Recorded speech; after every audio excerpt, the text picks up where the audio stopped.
Tapos na ang New Year kaya panahon na ng pagbabalat ng mga prutas at gamitin yung mga pampaswerteng prutas na binili nung bagong taon.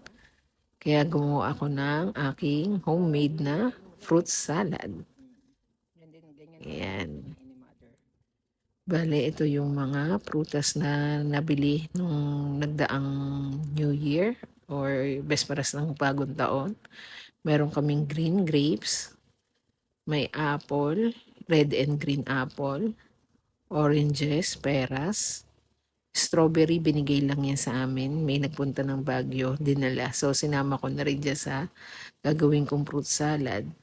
Tapos, may dalawang chiko. Akala ko okay eh. Tinikman ko, hindi siya pwede, kaya hindi siya nasama. Bali, pagbukas ko niyan, hindi okay yung lasa, hindi ko na sinama. Kaya yan, bali ang nandyan lang yung mga minus yung chiko. Yan. Bali, ang nagamit ko lang sa aking fruit salad, yung green grapes, yung oranges, strawberry, tapos yung peras, yan. Saka ano pa ba, red and green apple, ayan. Yan ang nagamit ko. Buti na lang, tagi-isa lang yung mga apples and peras. Bale, may maasim, may matamis dyan na prutas. Kaya yan, nire-ready ko na para mahiwa. So, yung matamis, yung green grapes, yung apple, okay din, matamis, saka yung oranges. Yung pera, sakto lang. Yung green apple, katamtaman lang, pero malutong. Saka yung peras, hindi ganun katamis, pero malutong din. Saka yung red apple, malutong.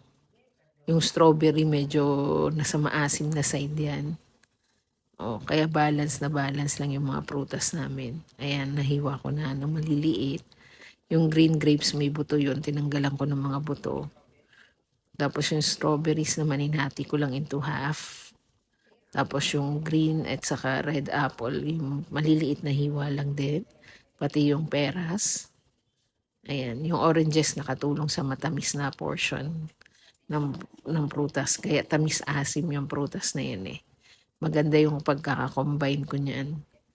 Para pwede mo siyang lagyan na lang ng QP salad, roasted salad dressing yung ginamit ko.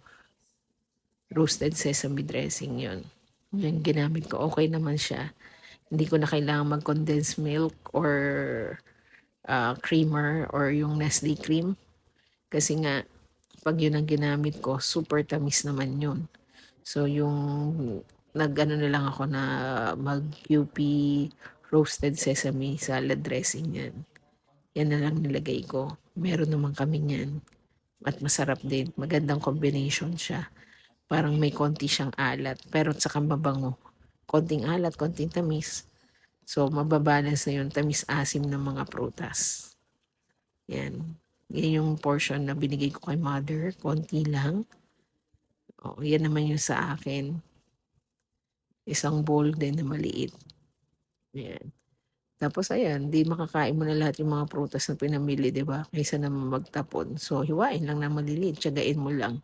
Meron ka ng instant na fruit salad na gamit ay mga fresh fruits from the New Year. Di ba? Yun lang.